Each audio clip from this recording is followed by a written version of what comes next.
first of all, thank you for coming on. I would imagine this is the last place you ever thought you would be on.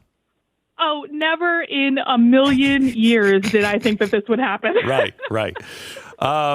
You are a Democrat, you were a Democrat.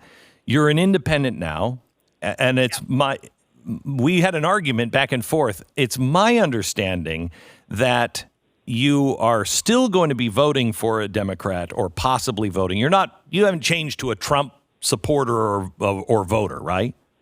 Well, I really don't know. I mean, I frankly don't know who my options are in the general election. And I think that there are absolutely some pretty high profile contenders that I will not vote for under any circumstances. So we'll see. So tell the story for anybody who didn't read. Tell your story. Yeah, so I had been going on this journey for the past, 6 months or so where I was really starting to feel very uncomfortable in an echo chamber that I had created for myself. And I started listening to just different conservative voices. And they kind of all culminated when I decided to go to the Trump rally in Manchester, New Hampshire last week. I thought if there's anything, I can't think of anything bigger I could do to break out of my very liberal echo chamber. And everyone that I talked to about this idea was genuinely concerned for my safety, and that includes people on the left and the right. They were both really concerned that I was going to be physically harmed at this rally, either by the supporters or by Antifa or whoever. But I decided to go anyway, and I discovered that, hey, shocker, they're just average, normal people that are really, really nice and welcoming. And so I wrote about it. And you said at one point you thought those people were despicable and even deplorables. Oh, yeah, absolutely. I definitely went through a phase, probably for about a year and a half, where I really thought that, anyone who supported President Trump was at best supporting racism and at worst downright racist themselves. Yeah. Wow. And where did that come from? I was watching a lot of MSNBC. Okay. All right. And then why did you become uncomfortable? Well, I'm a knitter, and in the knitting community, and I know this sounds bizarre, but it is a hyper-political community at the moment where they have these kind of roving gangs of social justice warriors just attacking people and mobbing them indiscriminately. And Stop. You're asking me to process way too much. First of all, I know. Most people didn't even know that there was an online knitting community. And now I'm seeing knitters and roving gangs of something just doesn't fit here. It's not what I expect. Well, listen, I understand the feeling because I didn't expect it either. Right.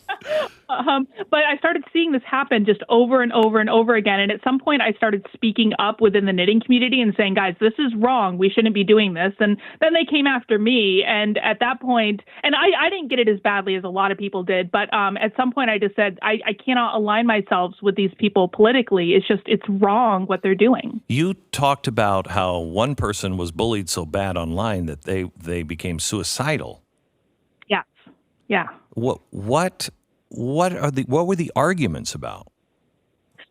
So in his case in particular, he started speaking up when the mobbings first started happening. And I swear I'm not making this up. All he did was post a poem on Instagram asking for kindness and asking for people to just see each other as human beings. And he was mobbed by thousands and thousands of people. And he eventually did go into the hospital. And then his husband posted on Instagram that, please stop the hate. He's in the hospital. And it just got worse and kept escalating after that. So it was really too bad. But thankfully, he seemed to have really rebounded and now is getting a lot of support from people like me. So who are these people that are in these roving mobs?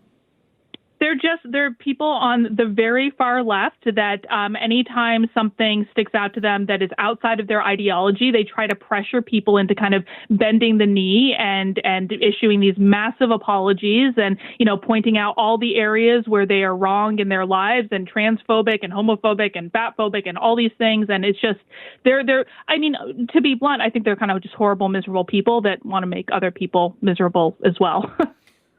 Boy, you're starting to sound like a conservative. I know. Because this is the thing that really we've been warning about. There's disagreements on things disagreements on policies we can go on. But when you're trying to shut people up and you do it through fear and intimidation, it's a very a foreign kind of concept to America.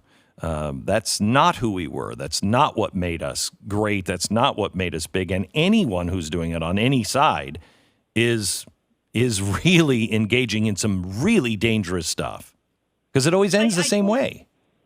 I totally agree. And when people started telling me to shut up specifically, that was when I started really taking a look at it. Because for me, expression is a gift that we've all been given. And if you want to change people's minds, you have to do it through conversation, not through intimidation.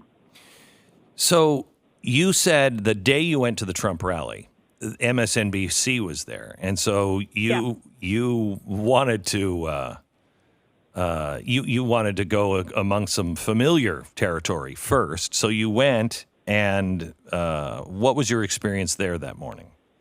Well, I was wearing a red hat that looks kind of like a Trump hat that says "Make speech free again." It's my little protest against cancel culture. Mm-hmm. And, it's always a conversation starter, and people struck up a conversation. And I said, "Oh, I'm thinking about going over to the Trump rally." And they were like, "Don't do it.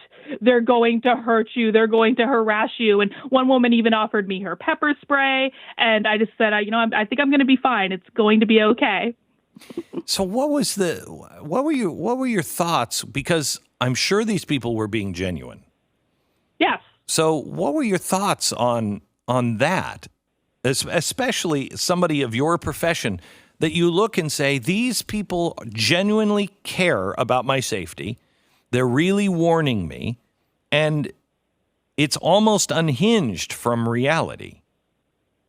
Well, yeah, and I think that when literally every single person around you is in fear of your safety, it's really hard not to question and say, what are they seeing that I don't see? But it's also an indication that I knew I had to do it at that point, because I knew I had to see for myself what was going on.